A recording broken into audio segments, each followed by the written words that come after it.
Hello, friends. Today's episode is brought to you by From Within Records. Hardcore. It comes from within. They brought back an old design from 2021. This time it's being printed on Shockaware. Pre-orders will be available until this Friday, July 26th. So please head over to the From Within Records website and grab one before it's too late. If you're not listening to the From Within Records podcast, I highly suggest you go boot up your Apple Podcast, your Spotify, Google Podcasts, wherever, and please subscribe. I really like what they're doing over there. And if you're not following From Within Records on social media, please go boot up your Instagram, your X, and please click that follow button to stay up to date on all the current news. And like I always say, please support From Within Records because they support us. If you're looking for high quality merch for your band or for your business, please hit up my friends over at Good Fortune Printing out of Wilkes-Barre, Pennsylvania. You can follow them on Instagram at Good Fortune Printing. If you want to get in contact with them, please email them contact@goodfortuneprinting.com. You can thank me later. Before we get into today's guests, if you're not following me on X, I post exclusive vlogs over there. This past Monday, I drove out to Pomona to link up with my homies in Out for Blood. They're currently on a full U.S. tour, which is awesome. But I was lucky enough to be able to see them live, hang out with them. We got a little tour of their Sprinter van, which was like kind of fancy. And we filmed a couple songs live. It was a great time. So you can go watch it exclusively on X. And there will be more cool content like that coming in the near future. So please, if you're not following and you're interested, go click that follow button so you can stay up to date and not miss any of the cool vlogs that we got going on over there. Today, I purchased my plane ticket to Korea, which doesn't sound real. I've been dreaming of going to Korea since 2020, since I got into K-pop. So this is going to be like full circle, right? We got into K-pop. We've been to so many concerts. I've seen all of my favorite groups, except for Weekly. That'll go down in September. But by the time I go to Korea, I can honestly say that I've seen all my favorite K-pop groups. But I'm so excited to finally be able to go to Korea and experience what it's like over there. I am so nervous, but I got some local friends who are going to be down to hang out and hopefully show me around, help me get the hang of the country. But yeah, I'm so excited, and it's been a long time coming. I was supposed to go last year, but I will save that story for a later date. But yeah, I can't believe I did it, but it's going down. We're going late October, and it's going to be an amazing time. Cannot wait. This weekend, KCON, it's going down. Stacy, NMix, and Somi. Those are like honestly the only things I'm excited for. Curious to see how they improved the convention versus last year, because last year was a shit show. Probably the worst time that I've ever had at KCON. I got kicked out multiple times. Like I got kicked out of the NMix meet and greet day one. That was the first thing that I did, right? We got in. We got in through security into the convention center, no problem. And then we went to the line for the meet and greet. And there was another like security checkpoint, and I didn't make it through that one. I made it to the metal detectors. And this is where it got kind of confusing. There was the people who work like at the convention center, and then there was people who work for KCON. So the people who worked for the convention center, they were shocked and surprised that I made it into the building with my camera, because this is when I had my old vlogging camera and detachable lens, whatever. It wasn't that professional, but they were like, we can't let you in with this. Like you shouldn't have even gotten into the building with that camera. So just hang on for a second. So they called KCON staff over, and the first person said I was good. So I'm like, all right, cool. They're cool with it. I'm cool with it. then another KCON staffer came over and started this weird debate. They're like, no, he can't go in there with that. And then it ended up being like a total of like 4 KCON staff members like trying to figure out amongst themselves if I was violating their camera policy. And in the end, they determined that I was. So they told me that I was not going to be let into the meet and greet, even if I put my camera back in my car, because they thought I was up to something nefarious. But I was like, dude, I didn't do anything special. I just walked in the door. I did the normal security check, but they were a little spooked that I had my camera. So I'm like, all right, this is so whack. So put my camera in my car, and I had to get back in line to get back into the building. And it was so unorganized. It took me like 3 hours of waiting to get back into the building. And by then I was so frustrated. So that was a terrible start to the convention last year. And then day 2, which is a kind of funny thing about it now, because last year, day 2, there was a UFC, and this year, day 2, there will be a UFC. But anyways, day 2, we're like on the main, the main floor, just walking around. And mind you, day 2, I'm up front. Like it's in my vlog. I posted a vlog last year, but I was up front for NMix, and I had my camera out. I was filming. Nobody said anything. And then after NMix, we went over to the KCON stage to see Limelight. And I'm not even filming. I'm just standing there holding my camera, and Limelight's playing. And right as they finish, this security guard comes over, and he asked me, he's like, hey, is that a detachable lens? And I'm like, yeah. And he's like, okay, you have 2 options. You can either give me your camera or you can leave. And at that point, I was just like so blown away. I was like, okay. I was like, all right, they must really not like these quote unquote professional cameras. So I told him, I was like, I'm not giving my camera, but I'll leave. It's not that big of a deal. And he called for like backup. I wasn't being crazy or anything. I was just like, all right, I'll leave. Like, I don't care. So he called for backup, and there ended up being like 5 more security guards showed up to escort me out of the convention center. And it was embarrassing just because everybody was staring, and just they're still looking at everybody's face. So they're trying to like figure out like why I was getting escorted out, which like, you know, it was just embarrassing to have that kind of attention, but I didn't really care. I literally left the convention center. I sold my ticket to the concert that night because I was just so over how things were being ran. And I was like, okay, I only really want to see Kepler tonight. Other than that, like I don't really care about missing the con. So sold my ticket to some girl for, I think, face value. So I didn't lose anything. And then I walked to our hotel, and I stopped at the local Ralph's, cross paths with Lil Uzi Vert, which was like the most random but so LA thing to do. And then yeah, I just hung out in the hotel for the rest, and I watched a UFC and ate food. And day 3 was okay. You know, we got to see XG, which was awesome. And my memory's a little foggy. I can't remember if NMix was night 3, but Stray Kids was night 3. But I just remember walking away from KCON thinking like, wow, nothing's gonna top the first year that I went.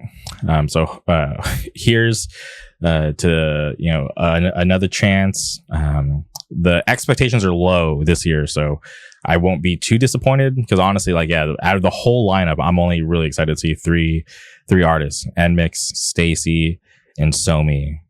And yeah, so I'm excited to see what it's going to be like. And the only thing that I'm bummed about is that shout out the homie Ben. Ben's not going to be there. He's actually going to be at Comic-Con.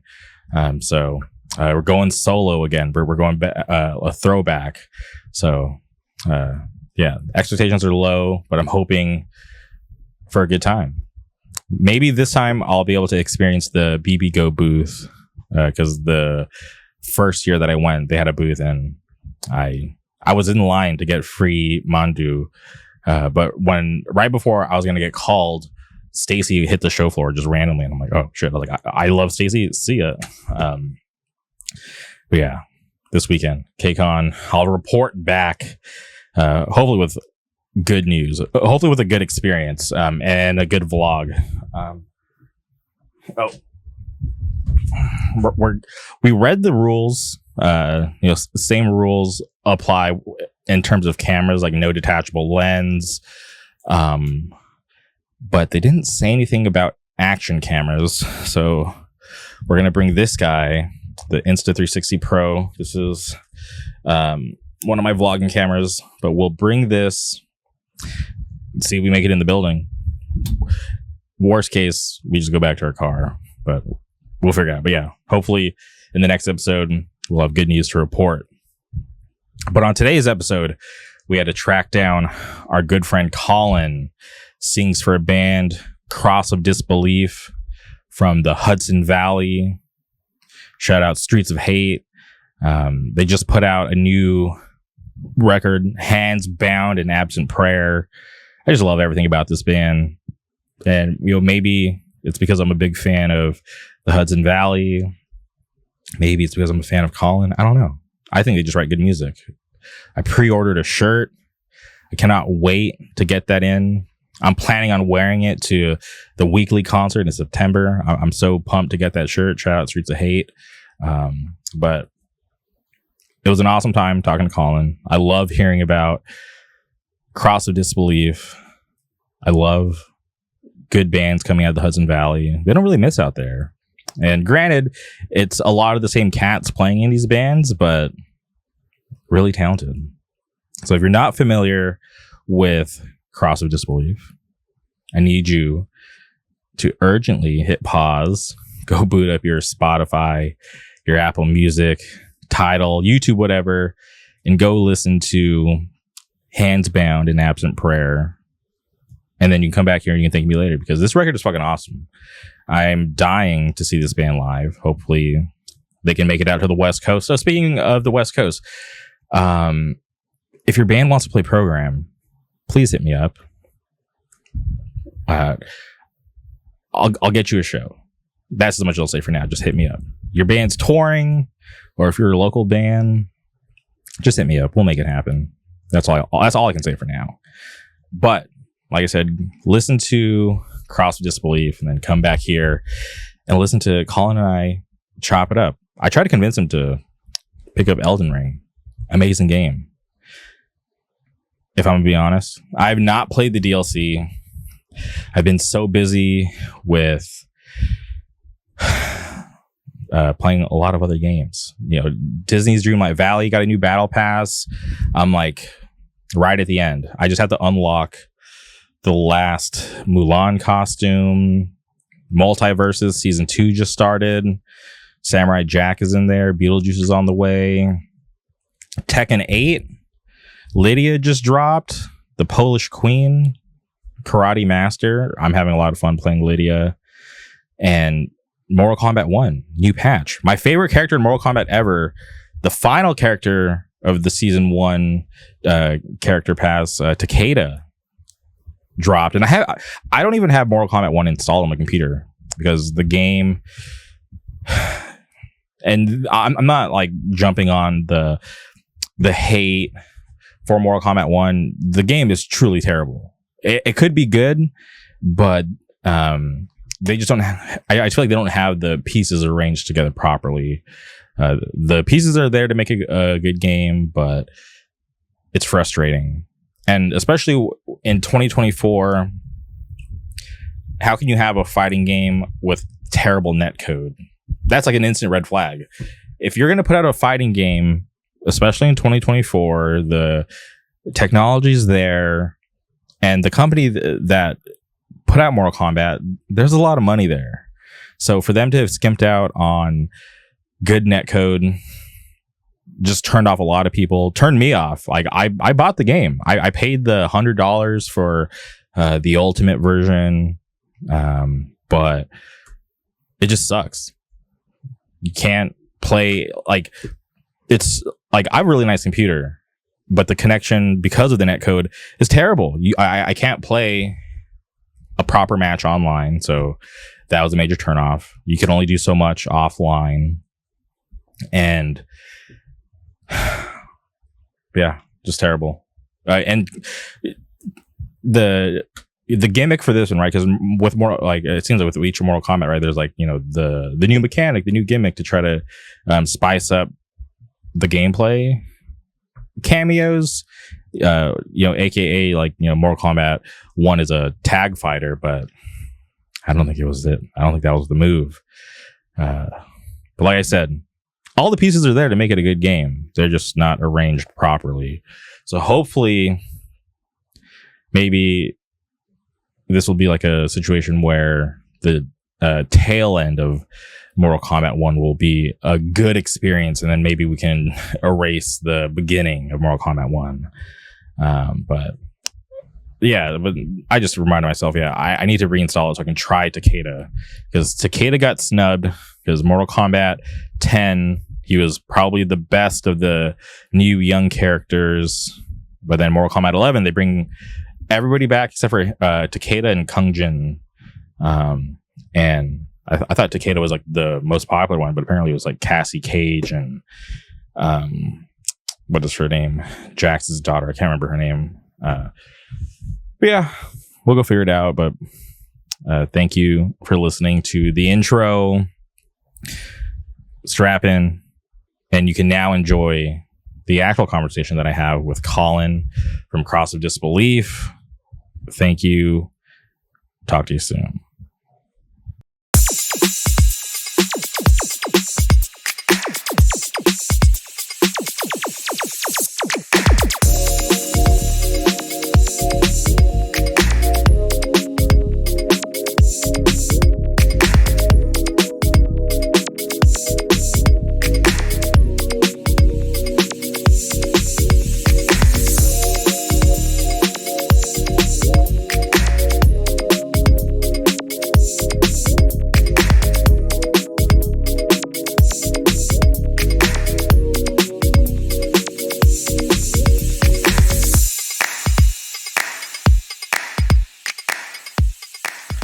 All right, and we're recording. Welcome to the podcast, Collin. How's it going?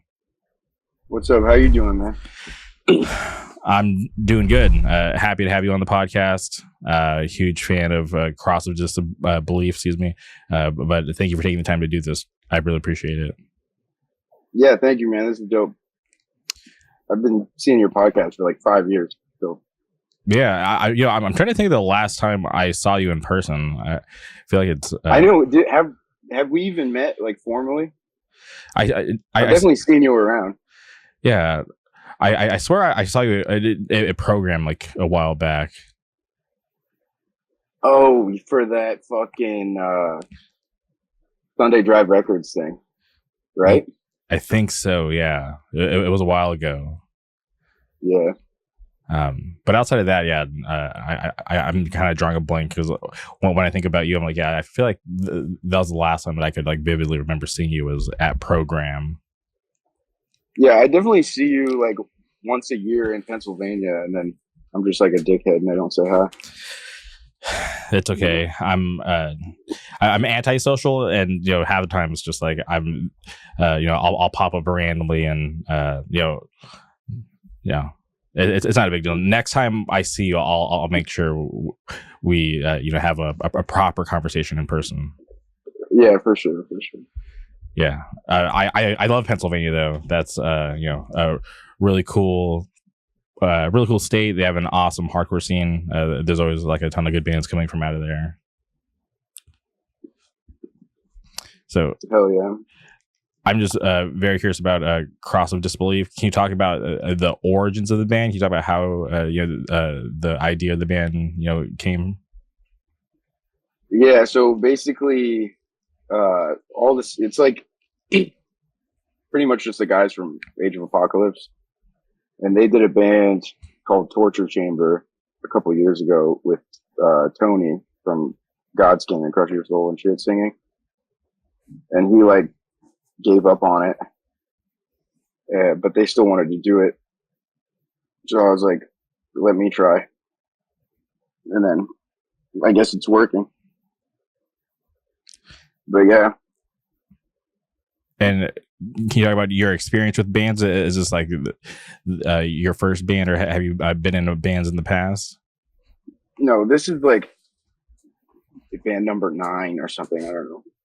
It's been a lot of bands. It's the first band I've sang in, definitely.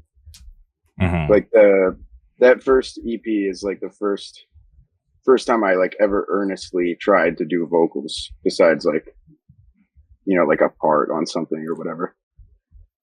That was like the first time I ever recorded vocals seriously. That's wild, because I would have never guessed, because it seems like when I listen to Cross, I feel like you have a very interesting voice, because you know it's like, you know, on the deeper side, but I don't know what it is. Like when I hear it, I'm like, okay, like this just sounds a little different from anything that I've ever heard before. It's me trying to sound like Vincent from the Acacia Strain and like not doing a good job, and then, you know, because to me it's like frustrating. It's like, damn, that sounds horrible. Yeah, well, you're probably your own worst critic, but I think it sounds awesome, because when I hear it, I'm like, this is crazy. I love the way it sounds. I appreciate that. I'm definitely trying to step it up every time. And the name of the band, is that an All Out War reference? Yeah, it's named after that song. Okay. Which, you know, that's pretty. Most of my bands have been named after songs or whatever. Yeah. Oh, and all respect to All Out War. That's an awesome band to, you know, kind of pay respect to, and you know, pick your band name after one of their songs. Yeah, and that was like the only one of their songs that wasn't already taken as a band name. Yeah.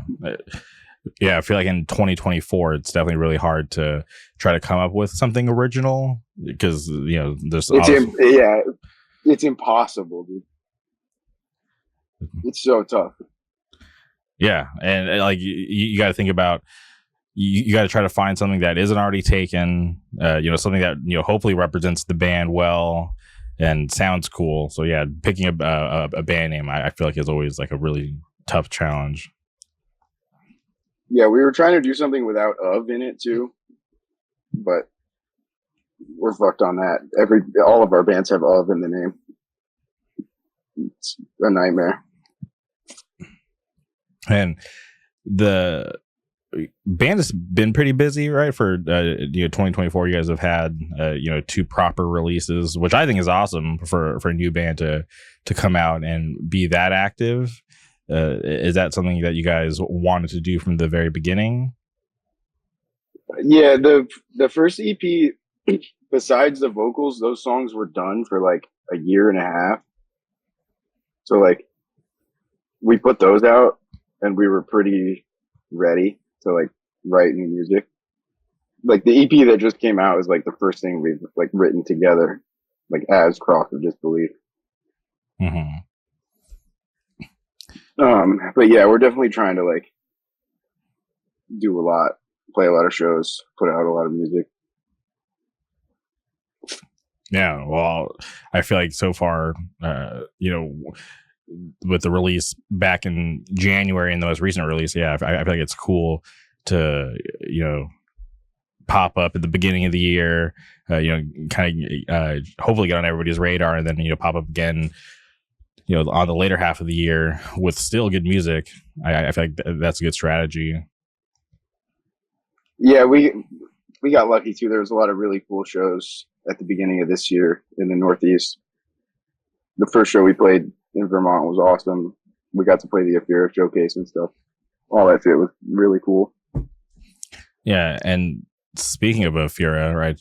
Awesome label. I love what they're doing over there. Can you talk about how you guys, you know, built that relationship and, you know, landed putting out music through them? Yeah, I guess we've all known those guys from like going to shows in Connecticut and stuff. At least a few of them. And then they were just down to put it out. Like, we asked a few people about putting out the first EP, and Afira was just like instantly down. So, and they're the homies. I love all those guys. Yeah. Except for Jay. Except for Jay. Why is that? Fuck him. He sucks, dude. I think it's awesome to be able to like align yourself with a newer label, especially with the reputation that they have. And when I listen to the music, I feel like it is a good fit. So I'm definitely stoked that you guys are able to have that partnership and work with them, because I think it's a awesome label, and it's cool to see just another new band pop up and them just have another hit on their hands. Yeah, it's I'm happy to contribute to their world domination. And can you talk about who came up with that logo, right? The New York Yankees logo with Jesus Christ. Because when I saw that, when I saw that, I was like, this is insane. Like I already thought the band was awesome, but when I saw that logo, I was like, God, this is insane. Yeah, that was my friend Will, who I've been friends with like since high school. He's Beneath the Glow on Instagram, but he's done like every AOA shirt since COVID. He did the most recent Godskin art. He's done all the merch for all my bands, and he just like came up with that and sent it to me one day, and I was like, "Yeah, we got to put this on everything." Yeah, it seems like an instant. Go ahead. It's the only shirt we've made. We just keep making it in different colors. It's like, yeah, I bought the Streets of Hate version, the green one, so I'm waiting for that to come in the mail, and I'm so stoked to be able to rock that whenever I get it. Nice, hell yeah. Yeah, because I saw the color that you guys did for the Afira showcase, right? It was like the orange. Yeah, it was like orange and blue or something. I don't know. What other colors have you guys done with that logo? We did a white and a red one that like weren't chrome or whatever. Mm-hmm. And then we did the chrome one for the showcase, and then we're probably going to keep doing the chrome one forever until people get tired of it. Man, it's sick. I don't know if people will get tired of it. I feel like that's just a cool logo. I'm not surprised. I haven't ever seen anything like that before. I mean, it's definitely like sick of it all vibes. It's kind of like, he was trying to do the New York tradition of just slapping shit on the Yankees logo. Mm-hmm. But yeah, it's definitely sick, and definitely a lot of people are like, "How did no one think of that?" Yeah, and I saw that there's like that one like promotional clip on like your Instagram, and it looks like there's like the logo is like looks like it's all like 3D, something like in Blender. It looks like super crazy. I was like, this is so cool. Yeah, dude. He was down in my basement. We were getting drunk together, and he was making that. We were just laughing maniacally. There's like he put like nail gun sounds when it's it's so sick. So I'm just stoked that he came up with that, because when I see that, I just get stoked on the band even more. Yeah, that's dope. I'm glad that people are fucking with it so much. 100%. And can you talk about who did the like cover art for the 2 records that you guys put out? Yeah, so they were both. Will did both of them, the same guy. Okay. The first one was just like a painting I found that he like threw a logo on. The second one he made completely on his own, and it's like some psycho Photoshop shit. Yeah, I'm like, it's just like so abstract. I'm like looking at it, I'm like, I think I can kind of make out, because obviously it looks like it's like the ear, like the image mirrored. It's like I just see like a person, like it seems like they're like hanging, kind of crazy. We're going for that like late 90s, early 2000s death metal vibe of like that weird airbrushed art style where you can't really ever tell what's going on. It's just like crazy shit. Yeah, looks just like really metal. Like when I ignore the text and I'm just like looking at the artwork, I'm just like, I don't understand. This is fucking insane.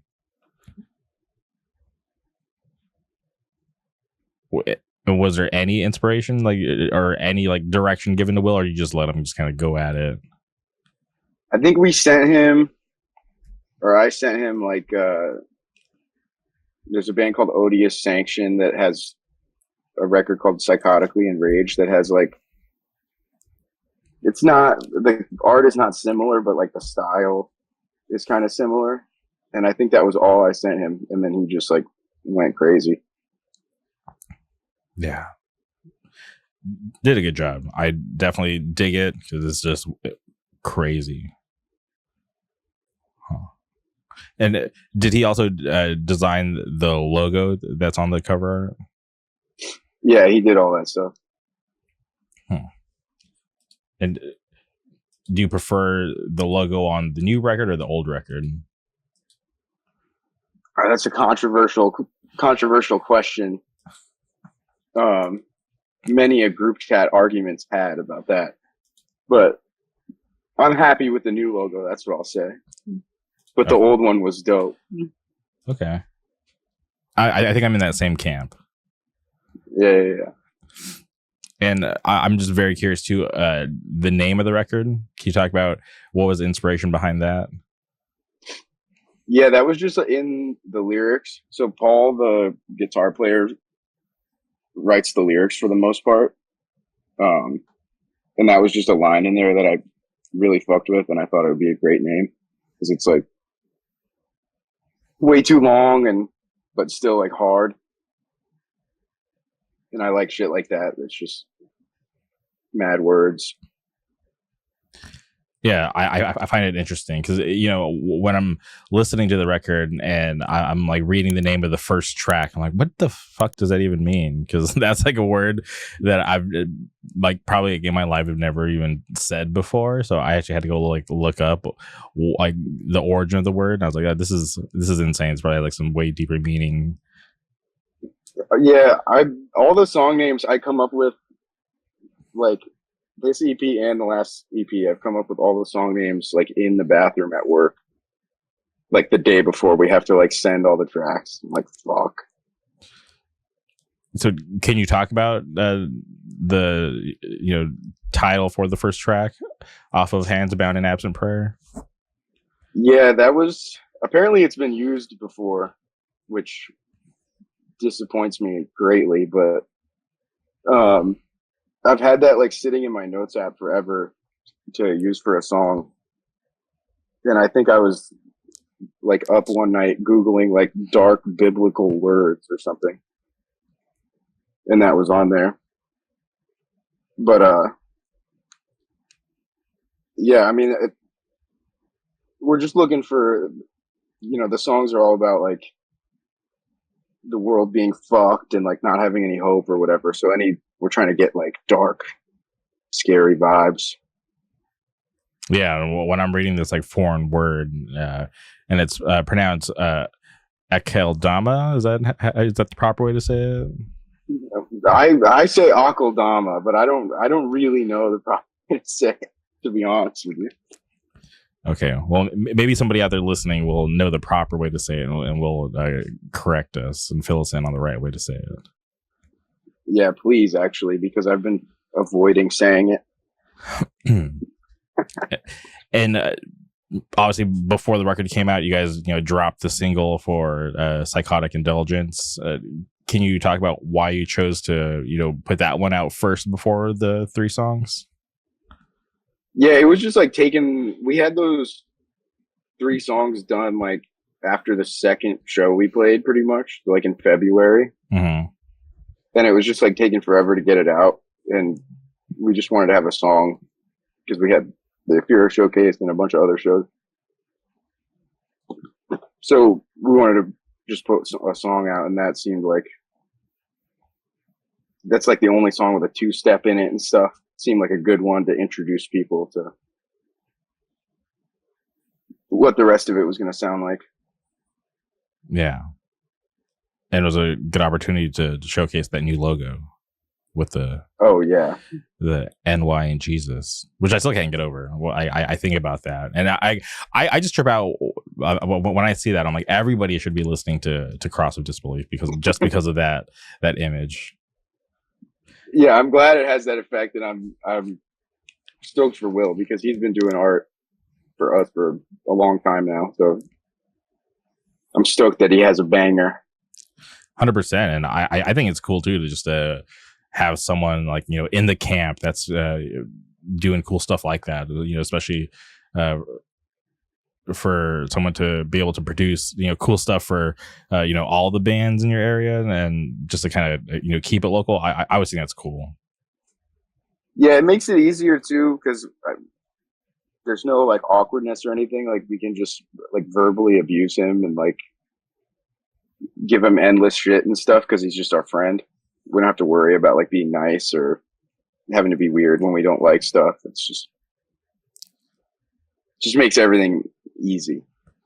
100%. Yeah. To be able to have that open line of communication, especially, someone, like in your social circle who like understands you on like a whole different level, instead of just like emailing some stranger and it just being like this weird business transaction and waiting for, an email reply. You can just hit them up. Yeah, for sure.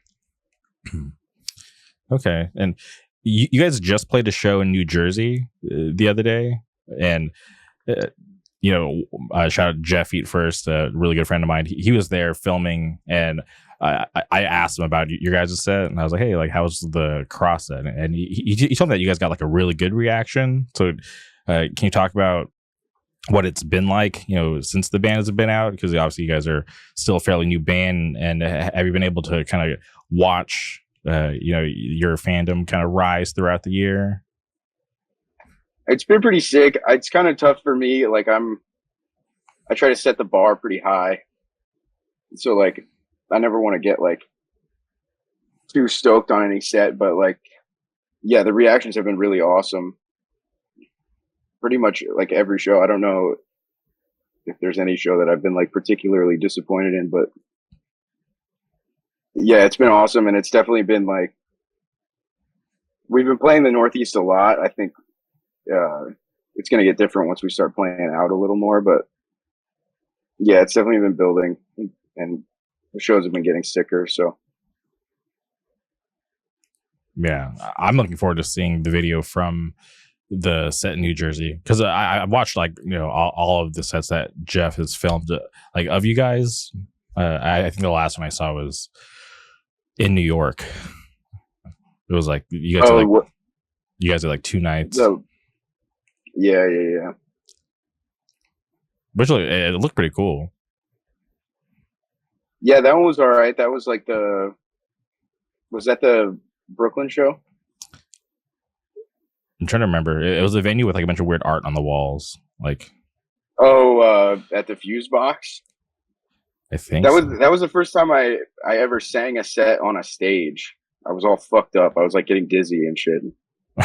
It's bad. Why was it? Just because you weren't used to being, honestly looking at it, people, or were you just like in your own head? Yeah, just like looking at people and like being that much taller. I get like vertigo and stuff. I don't like it. I'm a floor show boy. Well, I feel like, if you continue down this path, like, there's gonna be a lot of stages in your future. Huge bummer. I don't mind a stage as long as it's not too high. But yeah, floor shows are definitely like a way better vibe, way more intimate, and feels way more hardcore. Yeah, that was like the coolest part about the Fear showcase is that, it's a 2-day fest. Everything's on the floor. Yeah. Can you talk about what your experience was like at that showcase? Because I saw, some stuff on Instagram. I'm waiting for there was. I heard of like there's talks of like a DVD coming out, so I'm just waiting to be able to actually watch the sets from the showcase, hopefully in the future. Yeah, they're taking their sweet time with that. But that it was sick. I've never been to like a fest like that where every single band had a crazy reaction. Like there was 0 duds. It was crazy. Yeah, and I think it's just because, I feel like if Fear has just like cultivated like this like crazy wave and it just like kind of has like this cult following. So I think it's awesome that people rolled out and were able to just support every band, because sometimes it's hard, right? You show up to a fest and not every set is going to be, you know, popping off, but to hear that it wasn't like that at the Fear Showcase, I just think that's really awesome. It just shows that the you know, people that they've kind of, you know, cultivated and just people who are just like fans of the label just show out and support and rock with like all the bands, even like the you know, friends of the label, stuff like that. Yeah, they do. They like have cultivated a lot of unity between genres too. Like have really been bringing together like screamo and death metal and all that shit. Like bringing kids that normally never would have gone to like a hardcore show, and then they're all at the fest moshing to hardcore bands. So that's always awesome to see. 100%, because there's because you know, in hardcore everybody listens to more than just hardcore, so to be able to kind of blur those lines and just kind of bring it all under one roof and it not be weird, I think it's really awesome. So yeah, I definitely love what they're doing, because it seems like they're just like, when I look at a Fear, I'm like, okay, that's like them. There's no like bullshit. There's no, they're not pretending. This is like what they're into, and they just do it like unapologetically. Yeah, for sure. It's just freak shit. Like it's so nice to see like people putting together shows and like putting bands out and stuff that aren't like, they're not concerned with like seeming tough or cool, or like they love music. 100%. But I feel like they're doing things like their own way, which I think is really awesome. But I feel like, you know, that's like what makes them cool, right?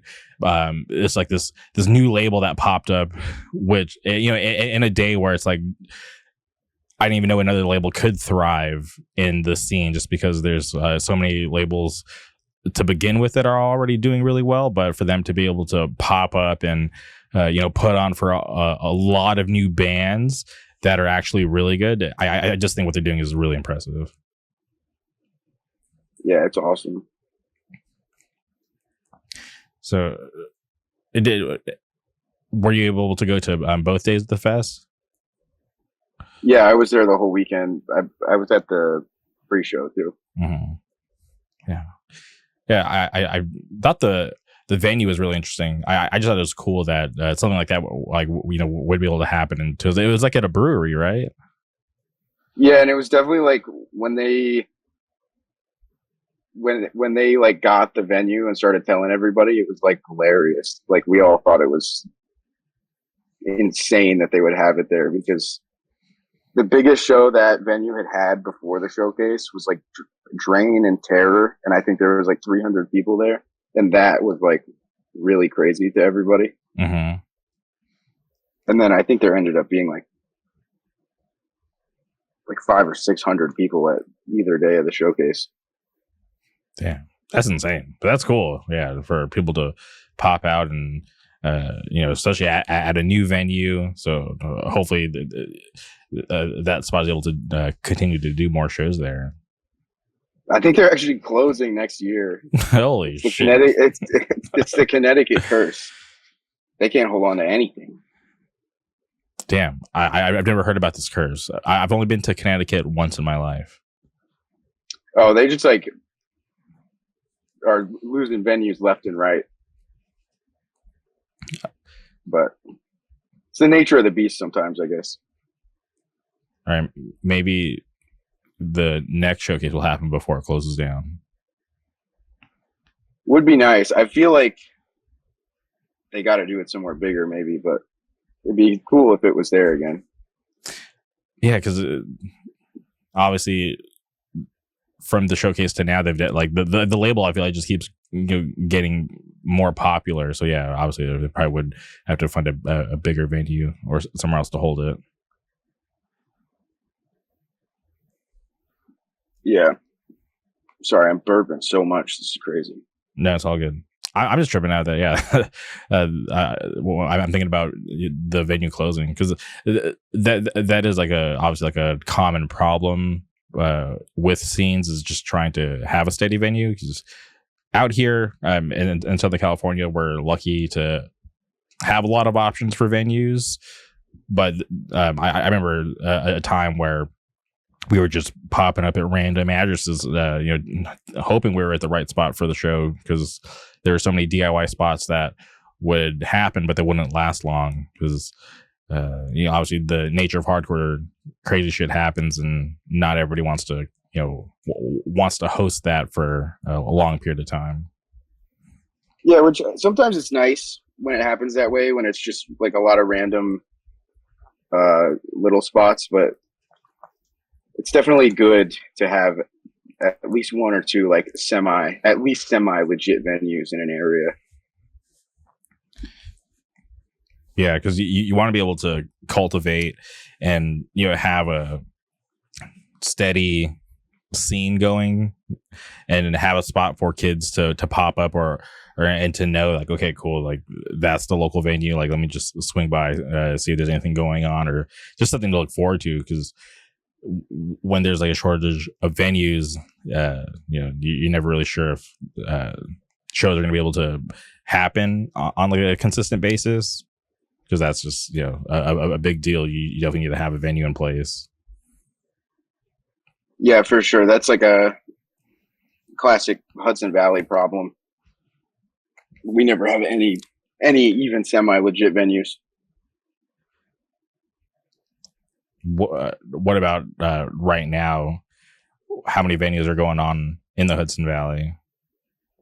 We have one in Poughkeepsie that's been pretty consistent. It's a bar called Reason and Ruckus. Mm-hmm. That's been doing a lot of shows. It's kind of like a small floor space, and that's been going for like a year now. And then there's this place in Newburgh called The Grange that's like this crazy 150-year-old like VFW hall, basically. Jeez, that's crazy. That's old. But it feels like pretty sketchy to put shows on there. And like they don't have like heating or anything, so they don't do shows in the winter.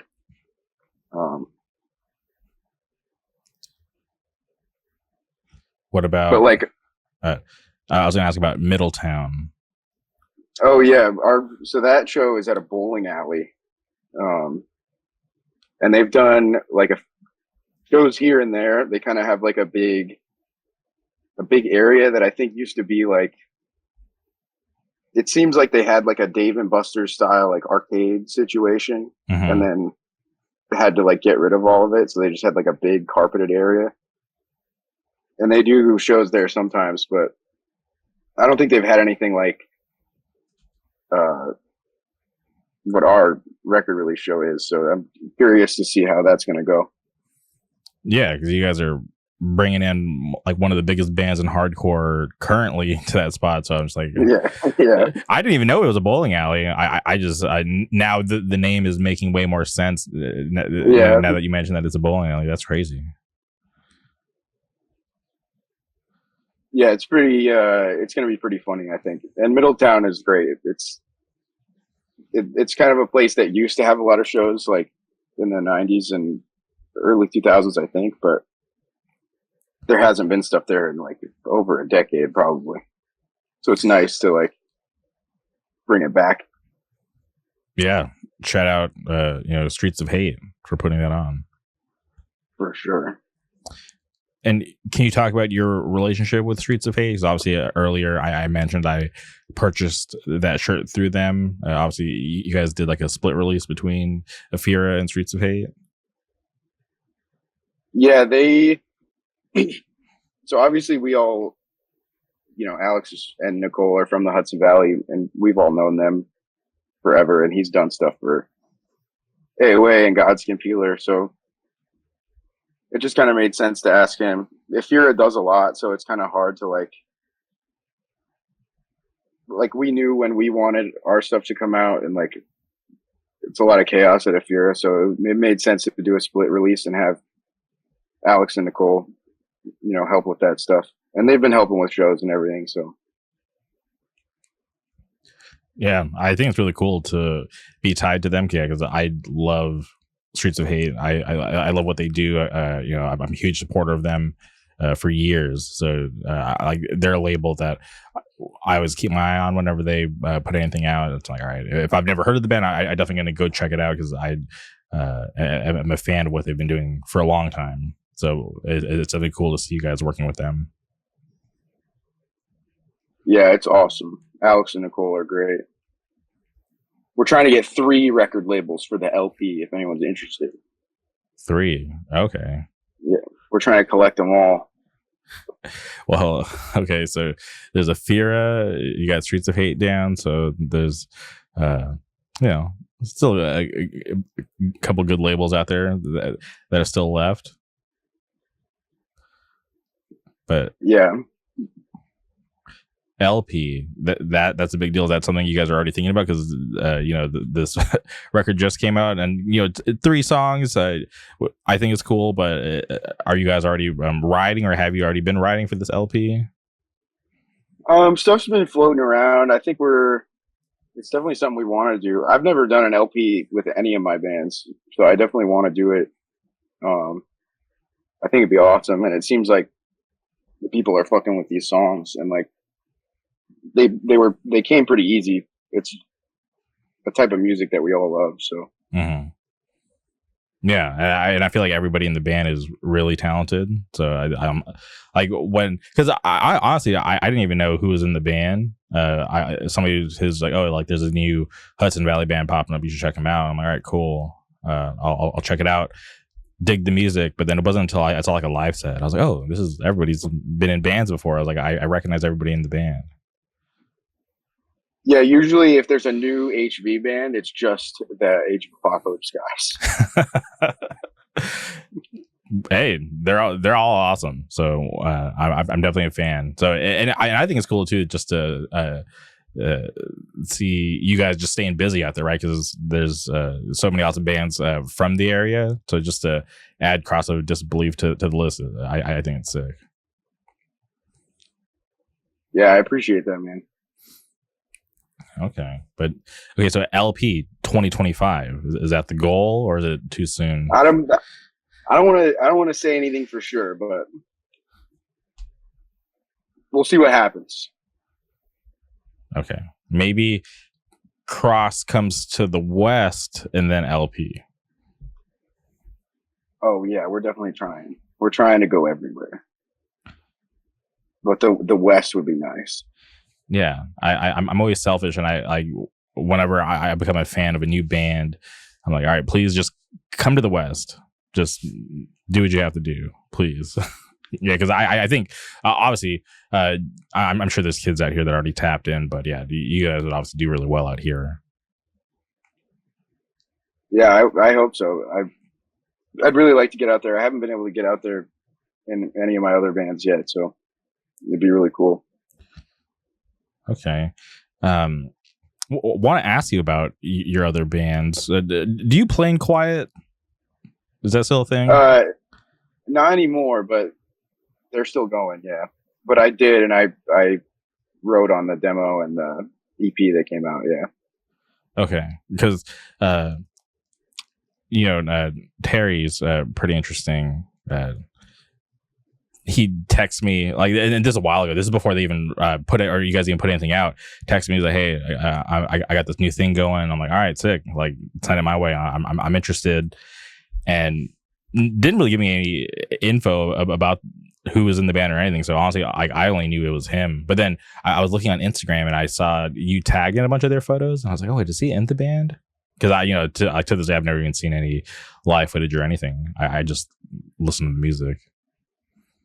Yeah, we did a lot of like, the goal with that band when it started was to just like try to play, because in the Hudson Valley, there's a lot of local shows that go on that aren't necessarily like strictly hardcore or whatever. It's a lot of like indie and rock shows and like college and high school kids. Mm-hmm. And the goal with Quiet was to like have a band that could play those shows and like sort of bring hardcore into those places, just to try to like, get some more kids in the area into it, and like see if we could get some more venues, and it worked out pretty well. Like Reason and Ruckus in Poughkeepsie, I think Quiet played like the first hardcore show there. We played a show at Quinn's Pins, and that was how I ended up like wanting the record release to be there. So we did a lot of cool like local stuff in the area. Okay. And you guys are also good though, right? Because you're no longer in the band. But... Yeah. It's all chill. I don't want to get into it too much, but yeah. Okay. All right. For sure. And then you also play in Guygan, correct? Yeah. What's that like for you? It's pretty awesome. Tony wrote all that stuff. So Beetle, the singer, had been wanting to do a band with us like forever. Like for like 2 years, he was bothering us about it. Mm-hmm. And eventually Tony just like wrote that demo. They recorded it. I did some vocals on it, but I didn't like play on it or anything. But that has been awesome. Like reception at Guygan's been really awesome. Yeah, I think the name's awesome too. Like obviously, like I'm not really like super into like Godzilla and all that because like I had to like look at like what the hell is Guygan? Like what does that mean? So I had to like look it up. But I think that the name of the band I think it's just like everything about it is so sick. Yeah, and that's all Beetle. Like Beetle just comes up with stuff, and we're like, yeah, whatever you want, bro. Yeah. Hey, it's cool. Sometimes you got to let people just kind of let their creativity out and see where it goes. So I think it's really awesome. And I'm also really curious about your username, right? Because it's the same as like your Instagram name. Can you talk about that? Oh, yeah. It's just all right. This is actually what happened. So my username was Destined to Burn Forever. Okay. Which is the All Out War song. And then we were thinking about calling Cross of Disbelief Destined to Burn. So I changed my username because that felt weird. And then there was another band called Destined to Burn. But yeah, HV Kickbox Style is an Out for Justice song. What a band! When will they ever get back together? I've been fortunate enough to see them live, but I don't know if I'll ever see it again. Yeah, every I've never seen them live, and it's like the band I most want to see. So every time I'm involved with like booking any show anywhere, I'm always punishing about, yo, does Out for Justice want to play? Well, and they don't. They're a podcast now. I was gonna say, yeah, they played a couple of 6 sets, and now they're in the podcast game, which is that's something that I never saw coming, but it's cool. Yeah, they're probably the only other hardcore podcast I would listen to besides you. Yeah, because for those guys just to get together and just talk about stuff, I just think it's like a gem. Like, all right, we got to appreciate this while it's still around. Yeah, silly guys. Interesting. Okay, but I definitely dig the name, right? Because you're kind of obviously repping for the area, and I always think that's cool because I feel like the scene that you come from out there is something special, right? Because obviously when you look at a band like Mind Force, like one of the biggest bands in hardcore to this day, just killing it, touring all over the world, doing like really amazing stuff. I just think it's really cool just to see you rep where you're from, just for the fact that just an awesome scene. Yeah, and it's for sure like the moshing in the Hudson Valley is kind of different than it is in other places in the Northeast. It's fun to it's more about representing that.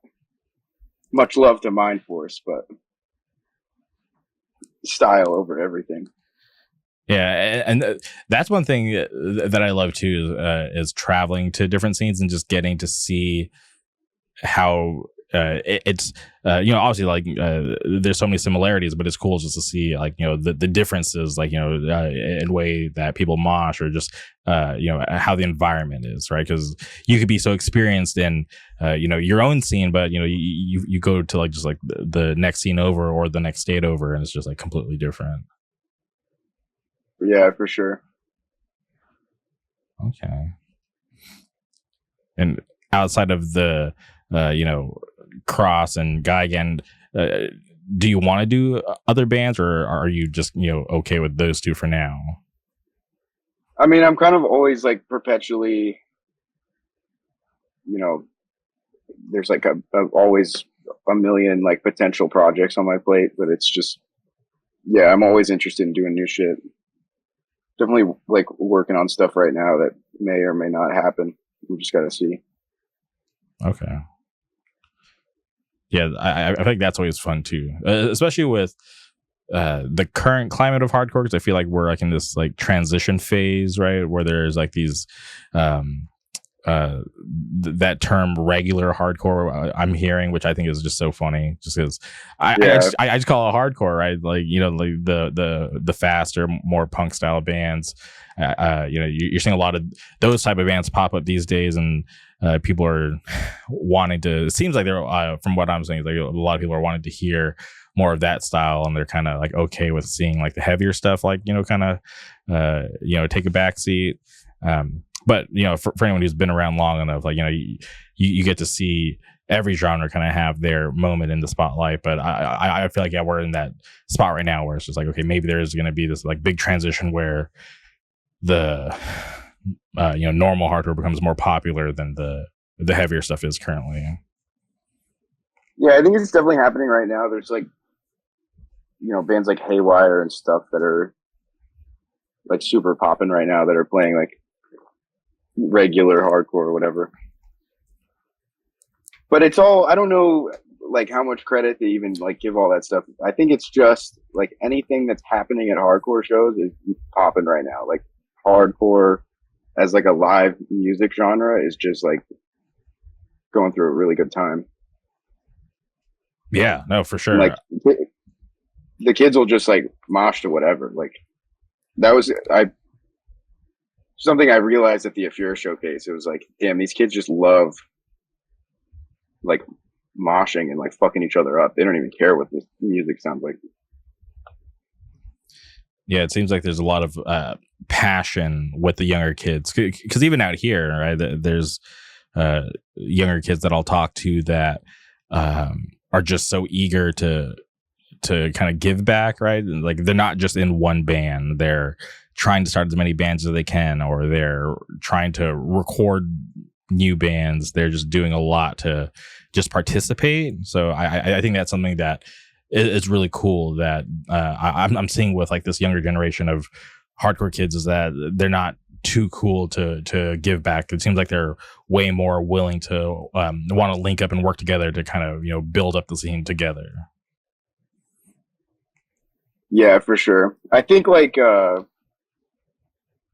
what's considered cool is changing a lot. There's definitely a lot more like, yeah, I think just like a younger generation is kind of taking hold of everything that's going on in hardcore. It's cool to see for sure.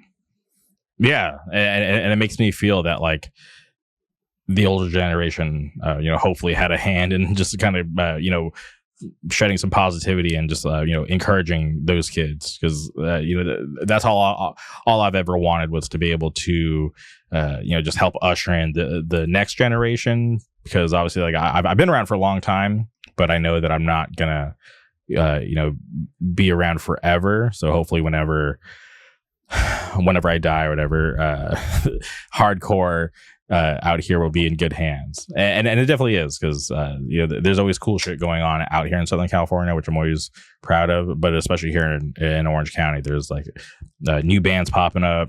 I have a buddy who's about to play. He plays in bands now, but he's starting a new band, and they have like their first show like on Wednesday, which is pretty cool. So yeah, it's just really awesome to see that there's just so much cool shit going on.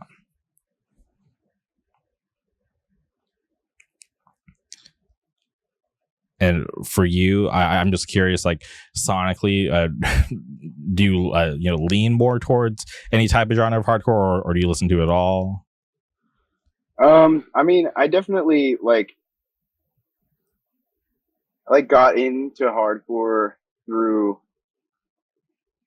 like Dillinger Escape Plan and the Chariot and stuff, like chaotic metalcore type stuff.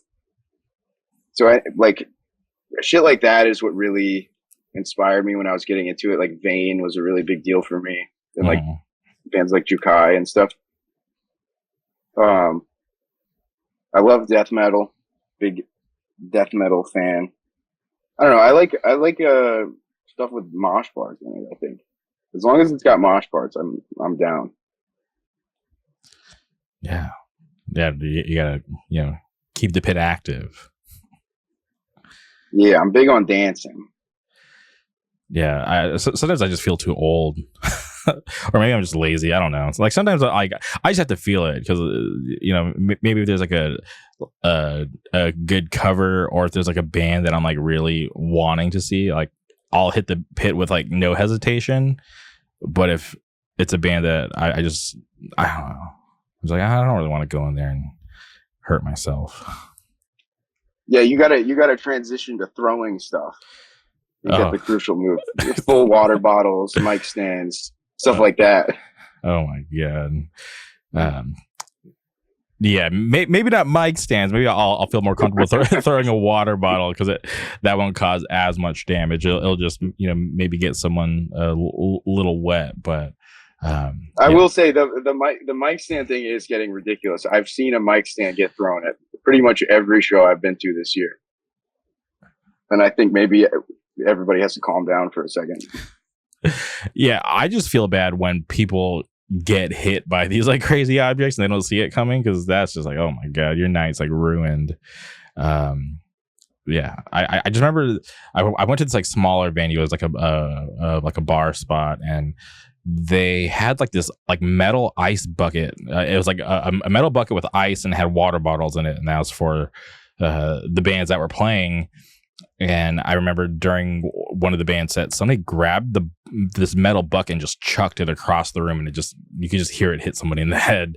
Water and ice went everywhere. And I was like, geez, that is terrible. I feel so bad for whoever got hit in the head. Yeah, it's definitely, throwing stuff is big right now. These venues got to start locking shit down because they're leaving stuff out that's just ripe for the picking. Yeah, it's just like these crazy because sometimes it's just in the heat of the moment. But yeah, I'm always like, I know how crazy shit can get at shows, so I'm always aware. I got my eyes peeled. I'm not trying to catch a stray, spin kick. I ain't trying to catch a stray, chair thrown at me. I'm ready to defend at all times when the pit is active.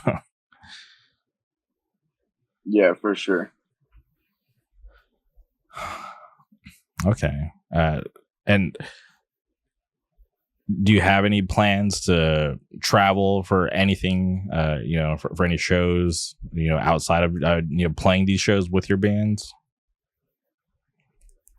I'm not sure. I've been off Instagram lately, so I don't really know what's happening, but, definitely would love, I love, shows in the South. I would love to get back down to Atlanta and shows in Florida and stuff.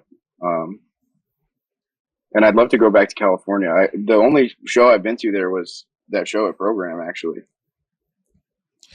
That's crazy. And did you fly specifically to California for that show, or were you like on vacation? My friend was living in LA at the time, and I was helping them move back to New York. And that just happened the night I got there was the same night as that show. Okay. And you're talking about Josie, right? Is that? Yeah. Shout out Josie. I hope she's doing well. Yeah, HV legend. Yeah, it was a trip when I saw her in California. I'm like, what are you doing here? And she's like, oh, I live here now. I was like, that was wild. But, you should have her on, to be honest. She probably has a lot of stories. Dude, I love Josie. Josie can come on whenever she wants. I'll reach out to her, see if she's interested. But yeah, I'd be more than willing to have her on the podcast. yeah, me and her like started going to shows together. So she's been at it for as long as I have. Yeah, I saw her in that New York video that I watched of you guys with the crazy art on the walls. Oh yeah. But that's cool. I'm happy you're able to experience Program, because Program is an interesting place these days. But cool venue. Yeah, it was awesome. It's definitely like a place, like a maybe bucket list venue is a little dramatic, but it was definitely like really cool to get to go to a show there, just because so many awesome, like that video of Trapped Under Ice playing there and stuff, just crazy shit. Yeah, I'll never forget. Before that set started, I was like standing, like at the the edge of the pit or whatever, and Justice like was eating like these Oreos, and he handed me the box of Oreos. I was like, "What the fuck am I supposed to do with these? I don't want to eat these, but it's about to get crazy in here." So I just like passed them off to somebody else. He went right from the Oreos to playing the set. Yeah, it was crazy. It's fucking awesome. Yeah. I was there for when Age of Apocalypse played. That was a cool show. Oh hell yeah! Was that with like Seed of Pain and shit? Yeah, that it was that tour. But yeah, I'm still holding out for. I'm trying to get Mind Force to play there. That would be like, I think, one of the craziest shows if Mind Force played Program. Oh yeah, for sure. We try to get them to play the small venues all the time too. Yeah, because they were just in California, I think, like a couple of months ago, or maybe even more recent than that. No, not a couple of months. They were literally here like a couple of weeks ago. What am I talking about? Because they played at the Palladium for the SOS Booking 20-year show. Oh yeah, that looked fucking insane. Yeah, hardcore in a venue like that is insane, because that normally doesn't happen, because that venue is like a big time, big touring acts like type venue. So to see hardcore there is pretty crazy. But yeah, Mind Force is playing here again in a couple of days, because they're playing one of those Sound of Fury pre-shows. Oh, that's coming up? Yeah, no, it's this week. Sound of Fury like officially kicks off today with Hard Lores doing like a Family Feud game show thing at Brain Dead in LA. So yeah, Sound of Fury officially starts today, and then it just runs for the entire week. Nice.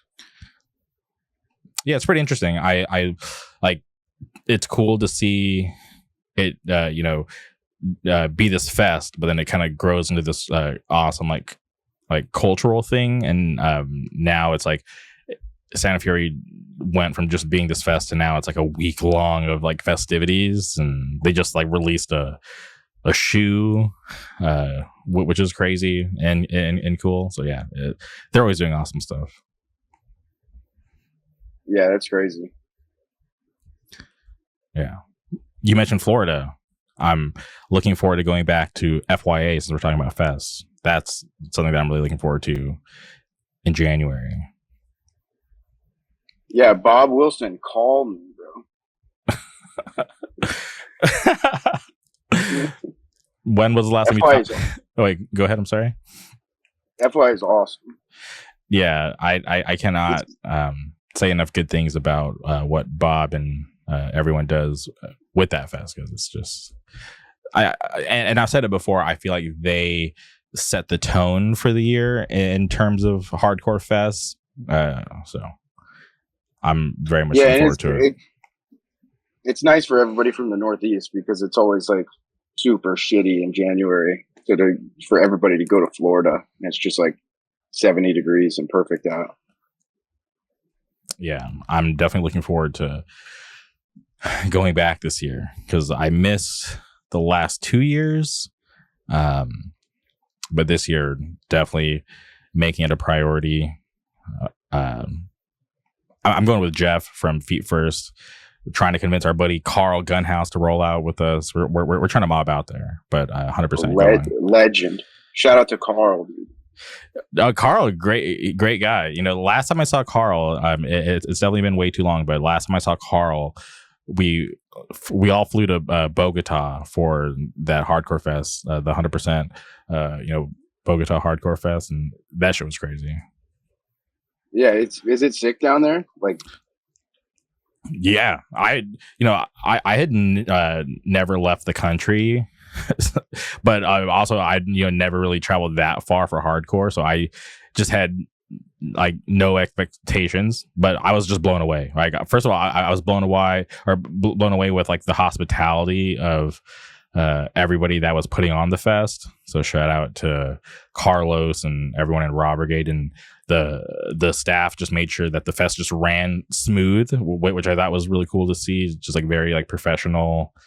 And it was really cool to see the locals just be so into all the bands from the States, because a lot of those bands I've seen a ton of times before, but to be in a completely different country and see them just get crazier reactions than like back at home, I was like, this is insane. And like experiencing it, I'm like, all right, this is something that like I have to do again. So I'm pretty sure it's going to happen again this year, and if it does, definitely going back, because it was cool. And then like one thing I want to say is, a lot of people asked, or like kind of were like worried and asked me if it was safe to go down there. And going down there, I was just like, dude, this doesn't feel any more dangerous than like being in downtown LA. So it was fine. Like I got one morning I got lost because I stepped out of the hotel and I was trying to get to the convenience store, and I made a wrong turn. Like I went right when I was supposed to go left, and then I ended up in this place called the Tolerance Zone, which is like this couple blocks where like the laws don't exist. So like a lot of killings and prostitution and just crazy stuff happened down there. So apparently I wasn't supposed to go down there like by myself. Like it was supposed to have been like really dangerous. I found out after the fact, but I made it out alive. I didn't like once I walked a couple like lights and realized, I'm like, oh, this convenience store is really far. I think I might have went the wrong way. I just turned around and pulled it up on Google Maps, and I was okay. And it was like 10 a.m, so it wasn't like it was dark or anything sketchy. Like the sun was out, and it was okay. So it's not as dangerous as people might make it out to be. Bogota is awesome. I would highly recommend it for everybody to go check it out if they have the chance. Yeah, that sure looks awesome. People always freak out about places like that being dangerous, and it's like, I don't know. I feel like it's so much more dangerous just to like drive on a highway in America. Like all these people are dumbasses. Yeah, like I didn't feel like any sense of danger, and I just felt fine. Like the one time that it got kind of weird was like we were like in an Uber, and I was like filming like out the window with like my camera, and the Uber driver, he just kind of was like, hey, you probably shouldn't do that, because once we hit this red light, somebody might run up and try to steal your camera, so just be careful. That was like the only time that I was like, oh, okay, maybe it might not be so safe out here. But other than that, it was fine. Like I filmed a bunch out in public with my camera. Nobody ever tried to snatch it, nothing crazy, and it was fine. And I totally underestimated like how many places would actually take my debit card. So like when I went to when I landed in Bogota, I pulled out like a ton of cash, because everybody was like, yeah, just get a bunch of cash, because we're not sure if everywhere will take your card. But I feel like 95% of the places like took my card. I felt like I was trying to just get rid of my cash by the end of the trip. I was like trying to pay for everybody's stuff just because I didn't want to leave with this foreign currency. But yeah, that fest looks dope. I would love to get down there eventually. It looks awesome every year. Yeah, no, yeah, because I went. I'm not sure how many times they've done it. I think they might have done it's like twice, right? Yeah. Yeah, because Jeff hit me up, Jeff from Feet First. He had hit me up to go the prior year, but I feel like he hit me up with like no notice, and I was like, dude, I can't. I can't make this trip, but maybe I'll go next year. And he came back with like a glowing review. So I'm like, all right, if it's like that much like fun, like I definitely want to check it out. It was crazy because like we went to there was a pre-show, and it was, I don't know who put on the pre-show, but it was in this building, which was like really weird. Like we had to like walk up like 5 or 6 flight of stairs, and it was like this dark, like dingy, like open space. And I was like, okay, like this is cool. And they had a bunch of signs that said no smoking. So I'm like, all right, cool. Like this is the type of time that I want to be on. Like I want to just be able to chill. But like as soon as the band started playing, like literally like everybody just started smoking cigarettes. And I'm not a hater, so I'm like, whatever, like do your thing. But like I just started to get a headache because like we were like in this dark room with like, it seemed like no ventilation, or the ventilation wasn't good, and like there's all this like cigarette smoke and vape smoke in the air. And I was like, all right, I gotta get out of here. So I stepped out because there was like a lobby area for like people to chill. So I stepped out and I was like hanging out there, and then I wanted to see Cut Down. That was obviously like the homies. So I wanted to like support them, but the show obviously like fell behind. So they were supposed to play at like 9:20, and I remember I went back up to the venue. It was like 9:30, and like I was like, I don't know who the fuck is on stage. This definitely isn't Cut Down. I can't take this anymore. I'm going back to my hotel. So I just left. I didn't even tell anybody. I just called an Uber and just like went back to the hotel because like, yeah, it was just too much smoke, but it was just crazy. But really cool too, just to see the passion and just to see them just kind of, you know, put in that work, and just to be able to have a pre-show in like this random building, you know, 6 flights up. It was very interesting. Yeah, that's awesome.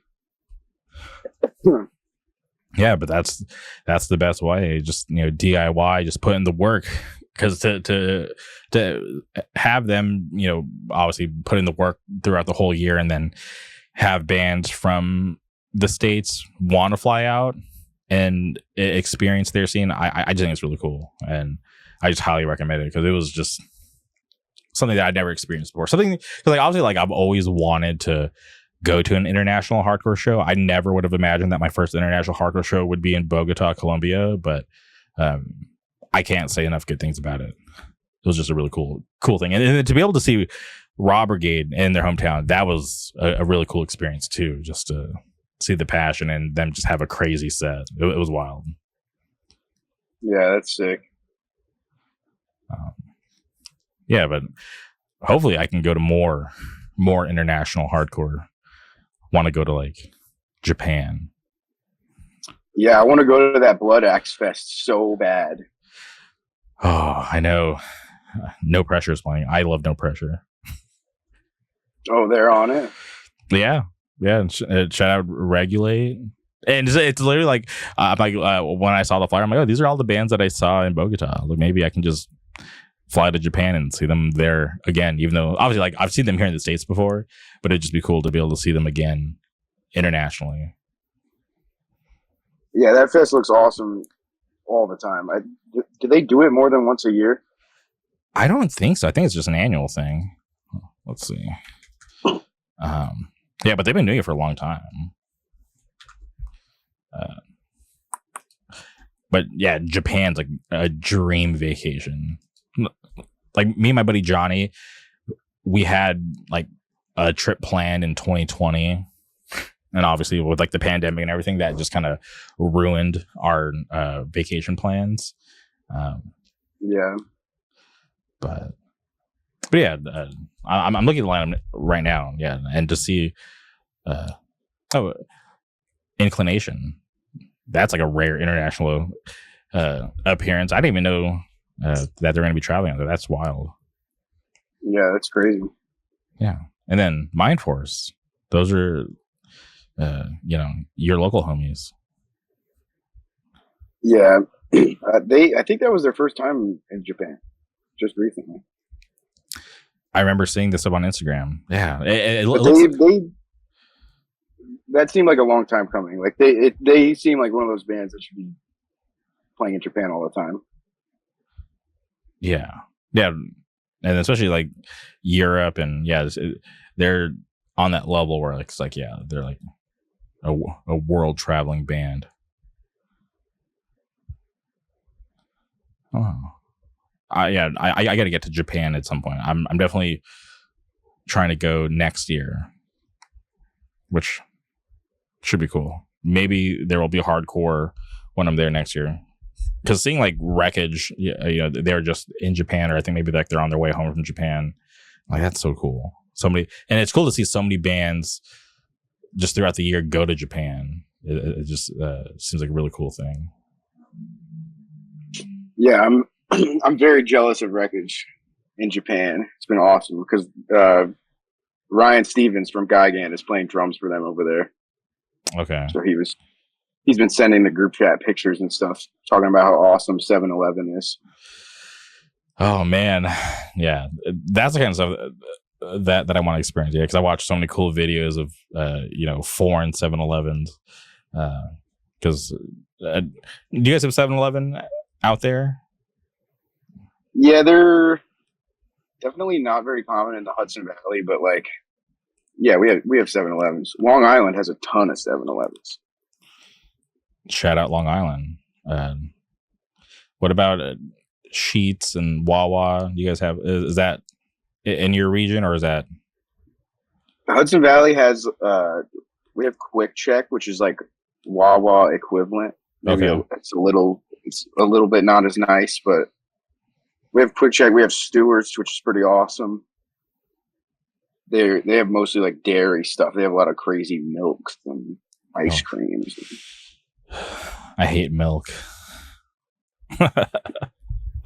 I've just never been a fan. Cross of Disbelief loves milk. Okay. Now, big milk thing. So like you're like just drinking a glass of milk for like breakfast or something crazy like that, or does it have to be accompanied with something? No, it's got to be accompanied with something. It's got to be like some kind of crazy flavored milk. It's got to be blue or red or something. Blue? What kind of blue or red milk? Because the only time I've ever seen you gotta go to Stewart's, dude. It's crazy. Okay, because I'm gonna be honest. The only time I've ever heard of flavored milk is when I'm in Disneyland and it's on some Star Wars shit. So I've never heard of red milk. Yeah, next time you're in upstate New York, hit me up and we'll go to Stewart. Okay. They got cotton candy milk, all kinds of stuff. All right, maybe I can convince Jeff to go do an interview in the Hudson Valley, because I've always wanted to go out there, because I'm always because I've been a long time fan of bands coming out of that area, but I've never been. Yeah, I mean, I don't know how like worth the travel it would be, but it's definitely cool to check out if there's stuff going on. I mean, you've had Tyler on a couple times. I'm sure Tyler talks to you about Poughkeepsie and sandwiches and stuff like that. Yeah, was it Rossi's Deli? Is that how? Oh yeah, yeah. He's talked about that, but he's never mentioned this milk. This is I can't get over. I'm thinking about red milk. Yeah, you gotta go to Stewart's, dude. Okay, all right. Maybe I gotta figure this out, because I'm trying to. I haven't traveled for hardcore since March. I went to LDB. I'm going to Wilkes-Barre beginning of September. And then outside of that, I don't have anything else planned for the year. But when's the best time to go to the Hudson Valley? The fall, for sure. Like October, beginning of November. It's definitely like a fall. It's kind of the only time the weather is like tolerable. Mm-hmm. The summer is like really hot and really rainy, and the winter sucks, obviously, but the fall is nice. It's just like 60, 70 degrees. Everything's orange. Okay. And all right, so I got to get in there before the snow falls. Yeah, for sure. Okay. All right. Maybe I can convince Jeff. Yeah, because I really want to make it happen. I've always wanted to go out there. Yeah, because I think that would be cool to just kind of see the sights. check out some legendary spots. Maybe I can go visit Streets of Hate headquarters. Oh yeah. I don't know. Figure it out. But I think it would be cool. Obviously, like, it might not seem exciting for you because that's like your normal thing, right? It's like you live there, you see it all the time. But for someone like me, I'm like, all right, I'm traveling and there's a bunch of cool history here. You know, music, and then I just want to see maybe there's something special in the water or the milk. There's definitely something special in the milk. I don't know about the water, but the milk for sure is crazy. Now, one thing I'm curious about, right? Like, there's so many cool bands coming out of that area. Are there like a new crop of kids, getting inspired by what you guys are doing, starting their own bands, trying to be like a, part of the scene, do something cool? Yeah, it's definitely starting to happen. Like this past year has been really good.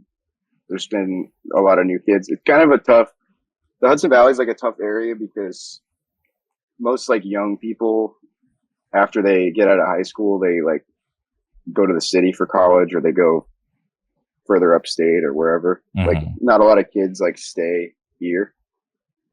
So it's kind of tough a lot. Like when I first started going to shows, it was definitely like I was the youngest person. Everybody there was like in their 30s or late 20s.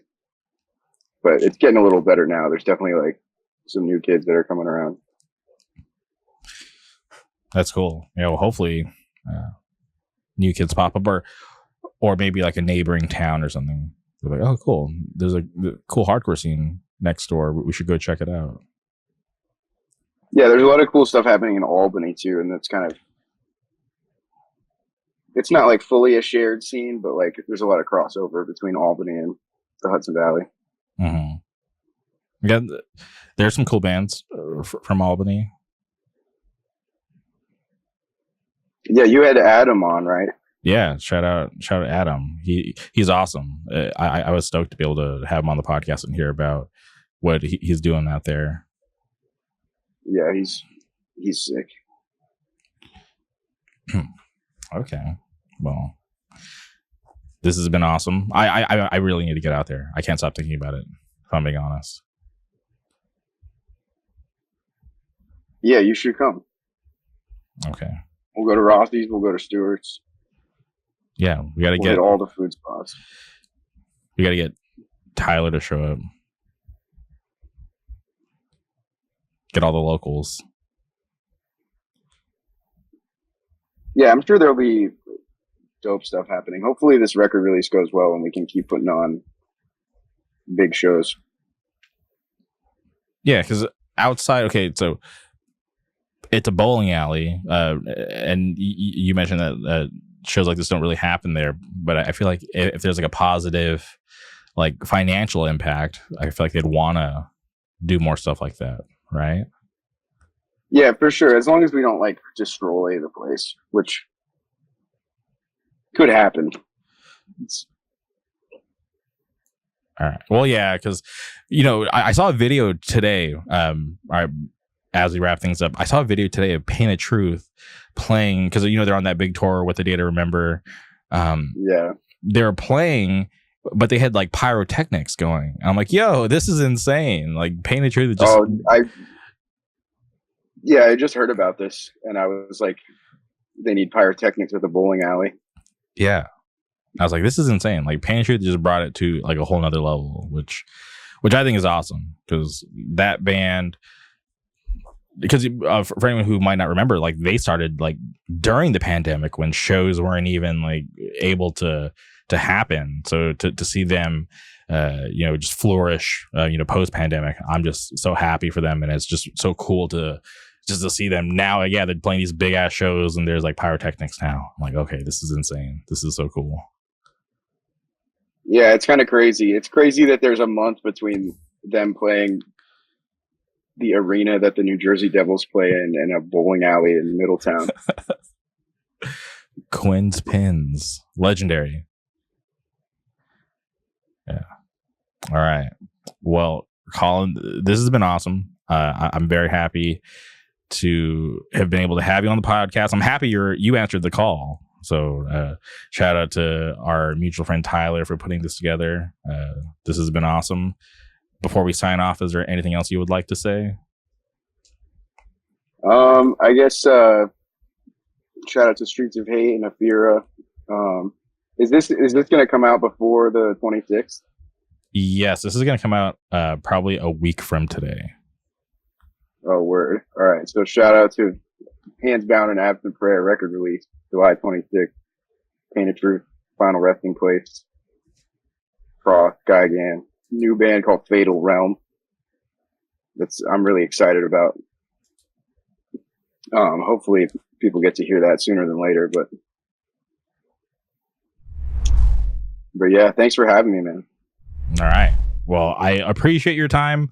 I'm going to make a real effort to get out to the Hudson Valley, and I will make sure to hit you up so we can, hopefully have a cool link up and, film some cool stuff while we're out there. Hell yeah, for sure, dude. All right. Well, thank you for your time. Thank you, everybody, for tuning in. We'll be back soon. Goodbye.